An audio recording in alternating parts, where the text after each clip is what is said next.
हर हर महादेव। देवों के देव महादेव जी के चरण में प्रणाम करती हूँ, मेरा प्रणाम स्वीकार हो। माता गौरा पार्वती के चरण में प्रणाम करती हूँ, मेरा प्रणाम स्वीकार हो।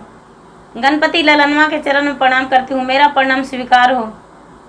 सब गुरु भाई बहनों के चरण में प्रणाम करती हूँ, मेरा प्रणाम स्वीकार हो। माता और पिताजी के चरण में प्रणाम करती हूँ, मेरा प्रणाम स्वीकार हो। सब देवी देवताओं के चरण में प्रणाम करती हूँ, मेरा प्रणाम स्वीकार हो। गुरु भाई बहन, मैं एक कथा सुनाने जा रही हूँ। इस कथा को पूरा सुनिए और जानिए, आधी नहीं। आधी सुनने में शिव गुरु का अपमानित होती है और पूरा सुनने में ज्ञान होती है, इसलिए कथा को पूरा सुनिए और जानिए। हर हर महादेव, घर घर महादेव। गुरु भाई बहन, आज हम नारियल के बारे में बताने जा रही हूँ और कथा सुनाने जा रही हूँ। नारियल क्या रहस्यमयी फल होता है, उसका क्या मान है, और नारियल का लोग क्यों शुभ फल मानते हैं। नारियल जो है वो कोई भी कार्य में लगता है, कोई भी कार्य में लगता है। नारियल जो फल है, नारियल तो जब विवाह भी होता है तो वहाँ पे भी नारियल लगाया जाता है। तिलक, जो तिलक कहते हैं, तिलक भी चढ़ता है, तो बिना नारियल फल का तिलक नहीं चढ़ता है। कोई फल रहे या ना रहे, लेकिन नारियल जरूरी होता है। गुरु भाई बहन, कोई भी पूजा होता है तो पूजा में नारियल जरूरी होता है। हवन होता है तो हवन में नारियल जरूरी होता है, क्योंकि नारियल फल को शुद्ध माना जाता है, इसलिए नारियल जरूरी होना चाहिए और जरूरी ही रहती है। कोई भी मान लिया कि बहू गिरवा प्रवेश करती है तो गिरवा प्रवेश में भी नारियल कलश पे रहता है, नारियल जरूरी होना चाहिए।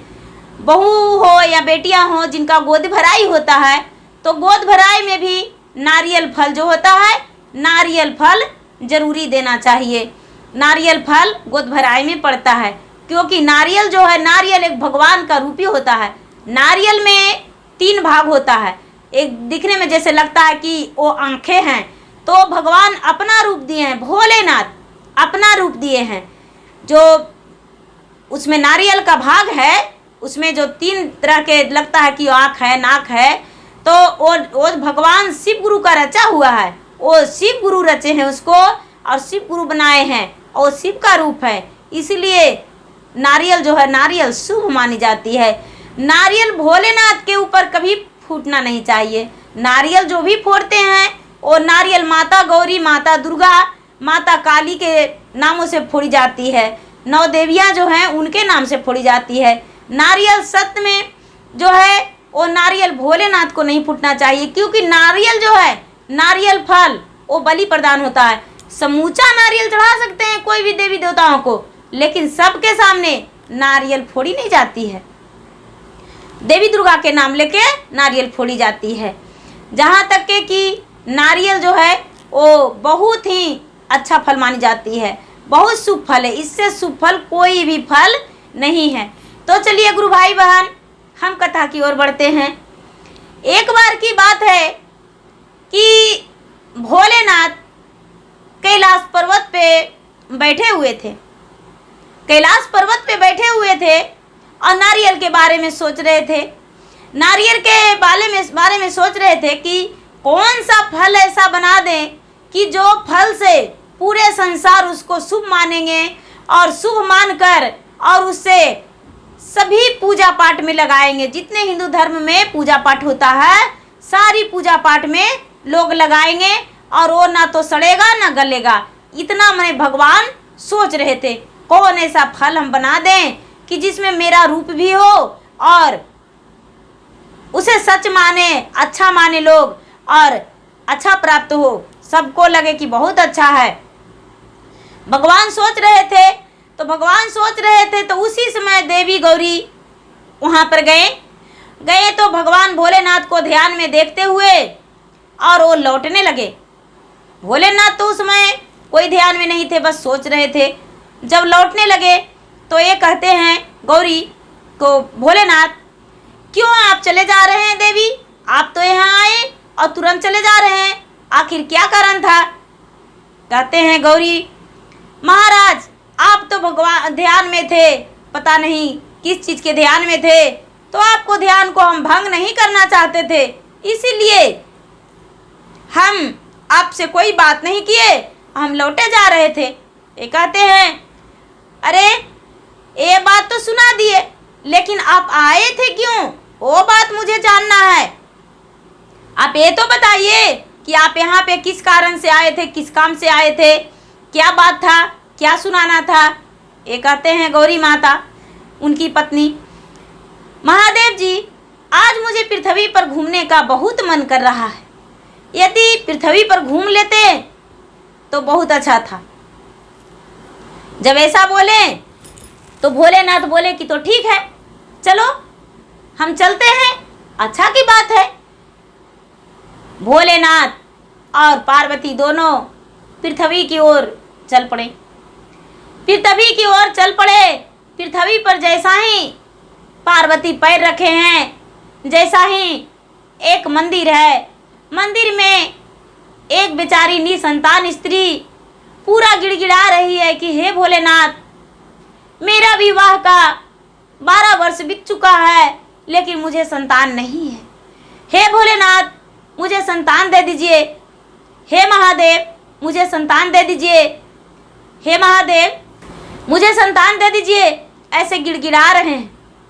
जब गिड़गिड़ा रहे हैं तो वो बेचारी, ये जो माता पार्वती थे, पार्वती बोले भोलेनाथ देखिए तो कितनी दुखी है, ये बेचारी संतान के लिए गिड़गिड़ा रही है, आप इसे दे नहीं सकते हैं। आप एक पत्थर की मूर्ति बन के रहते हैं, उसको बाद भी पृथ्वी पर आपको पूजा करते हैं, आप ना तो उसे आशीर्वाद देते हैं, ना बोलते हैं, ना कुछ कहते हैं, उस पे भी आपको आप में विश्वास बनाकर और यहाँ नर लोग पूजा करते हैं, शिष्य लोग पूजा करते हैं, भक्त लोग, और उसका भक्त लोग का इच्छा को पूरा नहीं करते हैं। ये बहुत गलत करते हैं भोलेनाथ, आपको पूरा कर देना चाहिए। भोलेनाथ कहते हैं अरे आप तो कुछ नहीं देखे हैं, आप तो कदम ही तो रखे हैं, आगे थोड़ा तो बढ़ के देखिए, आगे चलिए क्या क्या होता है। इसको संतान अभी नहीं दे सकते हैं, संतान देंगे पर इसको और कष्ट करना पड़ेगा। वहाँ से भोलेनाथ आगे बढ़े, पार्वती आगे बढ़े तो देख रहे हैं कि एक बेचारी आधी उम्र के हो चुकी थी पत्नी स्त्री, अपने उसका जो पति था वो मारते पीटते और घर से बाहर करके धक्के मार के और अपना गेट लगा लिया। इसको कह रहा है कि अरे तू तो निसंतान है, तू तो बांझन है, एक गाय भी रहती है, वो भी दूध देती है, गोबर देती है, उससे भी आंगन दूरा लिपा जाता है, थेपले बनाकर भोजन बनाया जाता है, लेकिन तू तो एक बांझन है, तुम्हें रख के क्या होगा, तू तो एक संतान का भी जन्म नहीं दी। अब ये माता पार्वती जो हैं वो कहते हैं आहा कितना गलत आप करते हैं, देखिए तो आधी उम्र में बेचारी को निकाल दिया उसका पति, ये कहाँ जाएगी, इसका तो बुढ़ापा का उम्र हो चुका है, ये कहाँ जाएगी। भोलेनाथ इसका तो संतान दे दीजिए। ये कहते हैं अभी नहीं, और आगे चलिए। और आगे गए तो देख रहे हैं कि पूरा पृथ्वी में गांव का गांव चिल्ला रहा है, हे भगवान मुझे धन नहीं है, धन दे दो, हे भगवान मुझे पुत्र नहीं है, पुत्र दे दो, हे भगवान मुझे आंखें नहीं है, आंखें दे दो, हे भगवान मुझे पैर नहीं है, पैर से लंगड़ा हूँ, मुझे पैर दे दो। सारा लोग किसी चीज़ से ना किसी चीज़ से दुखी हैं। अब माता पार्वती कहते हैं आह मुझे नहीं रहा जा रहा है, चलिए हम कैलाश पर्वत पर चलते हैं, लेकिन महाराज आप एक चीज़ तो छुड़ा दीजिए, बांझन का नाम, बांझन को बांझ मत रहने दीजिए। हे भगवान औलाद होना जरूरी है, आप क्यों ऐसा करते हैं भोलेनाथ जी। भोलेनाथ बोले तो ठीक है, हम पूरे पृथ्वी पर किसी को निसंतान नहीं छोड़ेंगे, ठीक है चलिए। भोलेनाथ चले गए, भोलेनाथ चले गए लौटकर, और पार्वती भी चले गए कैलाश पर्वत पे। कैलाश पर्वत पे पार्वती और भोलेनाथ चले गए, दोनों अपना रहने लगे। रहते रहते रहते रहते कुछ दिन बीता ही कि भोलेनाथ से फिर पार्वती कहते हैं कि महाराज चलिए ना, हम जाएंगे फिर से पर्वत पे, पर्वत से पृथ्वी पे चलिए घूमने। भोलेनाथ बोले तो ठीक है चलिए घूम लेंगे, ये तो अच्छा बात है, आप तो बहुत अच्छे कर रहे हैं, चलिए घूम लेंगे। वो घूमने को लिए फिर से पृथ्वी पर आए। जब पृथ्वी पर आए तो देख रहे हैं कि जैसा ही चरण धरे वैसा ही एक बहुत बड़ा वृक्ष लगा हुआ है, उसमें बालक लटका हुआ है, बहुत सारा बालक, और जो भी आ रहा है वो एक बालक को ले जा रहा है। कोई भी निसंतान नहीं है और बहुत सारा बालक उसमें लटका हुआ है, छोटे छोटे शिशु दम पूरा लटका हुआ है। गौरी देखे तो कहते हैं महाराज ये कैसा है लीला आपका? उस समय तो आए थे तो बहुत सारी माएँ दुखी थी और ये एक पौधा लगा दिए हैं। माँ का पता कैसे चलेगा? माँ का अहमियत माना जाएगा कैसे? माँ का दर्द कैसे पता चलेगा कि माँ होती है? ना तो बच्चा समझ पाएगा ना तो माँ समझ पाएगी कि बच्चे को जन्म देने में कितना कष्ट होता है, बच्चे को पोसने पालने में कितना कष्ट होता है। और बच्चा को भी नहीं पता चलेगा कि हम बच्चा थे, माँ के ओद्र में रहें, ऐसे करके जन्म लिए। उसे दूसरे बच्चे को देखकर ये भी नहीं पता चलेगा, वो भी बड़ा होगा तो पौधे में से ले जाकर वो बालक को पोस लेगा। ये तो गलत कर दिए महादेव। महादेव जी कहते हैं तो आप ही बोले थे कि पृथ्वी पर निसंतान मत छोड़िएगा, तो बताइए कि सारी बात तो आप ही कहते हैं, तो मैं क्या करूं? कैसे करके चलाऊं पृथ्वी लोक में? कैसे करके रखूं सबको? कैसे खुश रहेगा? ये पार्वती कहते हैं नहीं महाराज, जो बच्चा माँ के ओद्र से जन्म लेगा वही माँ समझेगी कि मेरा बच्चा है। जो बच्चा पौधों से लिया जाएगा और पौधों से ले जाकर पोसेगा, वो माँ नहीं समझ सकती है कि मेरा बच्चा है। माँ का प्यार उसे उतना नहीं मिलेगा जो कि अपने ओद्र से जन्म देगी। बच्चा वही होना चाहिए जो माँ के ओद्र से जन्म ले।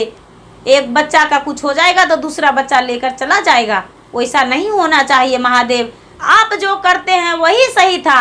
आप अपना नाम के लिए जापते हैं, जो सही गलत का फैसला लेते हैं वो अच्छा करते हैं। कोई गलत इसमें आप नहीं करते हैं महादेव जी, सच करते हैं, ये गलत नहीं है। जो आप करते हैं वही सच है। आपका निर्णय मुझे पसंद है और बहुत अच्छा आप करते हैं, आपका निर्णय कोई गलत नहीं है। और महादेव से पार्वती माफ़ी मांगने लगे। महादेव जी आपका फैसला मुझे मंजूर है, आप जैसा चाहते हैं वैसा ही कीजिए। जो कोई भी माँ पौधे से बच्चे को नहीं ले जाएगी, कहीं से उठाकर नहीं ले जाएगी, अपने ओद्र से जन्म देगी माँ, वही बच्चा उसका रहेगा। और जो दुखी है वो दुखी है, जो सुखी है वो सुखी है। जिसका लिखा हुआ संतान है नसीब में वो उसी का संतान रहेगा, जिसका नहीं लिखा हुआ है उसका संतान नहीं होगा। इतना कहकर चले गए। जब चले गए भोलेनाथ पर्वत पे, तो उसी समय भोलेनाथ क्या किए कि एक नारियल वृक्ष का जो जिसमें शिशु लटका हुआ था उसी वृक्ष को एक नारियल का वृक्ष बना दिए। और नारियल का वृक्ष जितना शिशु था वो सारी शिशु एक नारियल बन गया, नारियल का फल बन गया। और नारियल का फल बन के और उसमें लटक गया। और महादेव सबसे कहने लगे अपने देवतान लोक में, सारी लोक में, तीनों नगरी में कि ये जो नारियल का फल है वो फल को शुद्ध मानी जाती है। ये फल जो है सबसे शुद्ध है। सब पूजा में सब भगवान का भोग इन नारियल से लगेगा, जो कि सब फल सब भगवान का भोग नहीं लगता है। और जो नारियल है तो नारियल सब भगवान का भोग लगता है। भगवान भोलेनाथ उसी वृक्ष को एक सुंदर सा नारियल का वृक्ष बना दिए। और नारियल का वृक्ष जब बना दिए तो उस दिन से नारियल का महत्व हो गया। सब भगवान को सभी पूजा में नारियल का फल चढ़ता है और सारी लोग नारियल चढ़ाते हैं। इसीलिए भोलेनाथ के सामने नारियल फोड़ना नहीं चाहिए। भोलेनाथ के सर ऊपर शिवलिंग पर तो नारियल का पानी छिटा भी नहीं पड़ना चाहिए। लेकिन गुरु भाई बहना लोग नहीं मानते हैं, भोलेनाथ के सामने नारियल फोड़ते हैं ऐसे। लेकिन फोड़ना नहीं चाहिए, फल चढ़ाना चाहिए लेकिन भोलेनाथ के सामने फोड़ना नहीं चाहिए। अलग करके वो नारियल को फोड़कर और शिवलिंग पे पानी नहीं छीटना चाहिए, भोलेनाथ के स्थान पे पानी नहीं छीटना चाहिए। तो गुरु भाई बहना मेरा वीडियो अच्छा लगे तो इसे लाइक कीजिए, शेयर कीजिए, सब्सक्राइब कीजिए और घंटी को दबाना ना भूलिए। घंटी को ज़रूर दबाइए, सब्सक्राइब करके बेल आइकन घंटी को दबाकर और सब्सक्राइब करिए, जो कि जो भी हम कथा कहते हैं वो सबसे पहले आपके पास पहुंच जाए और आप उस कथा को जितना जल्दी सुन ले उतना आपका खुशी मिलेगा। तो गुरु भाई बहना धन्यवाद। हर हर महादेव, घर घर महादेव।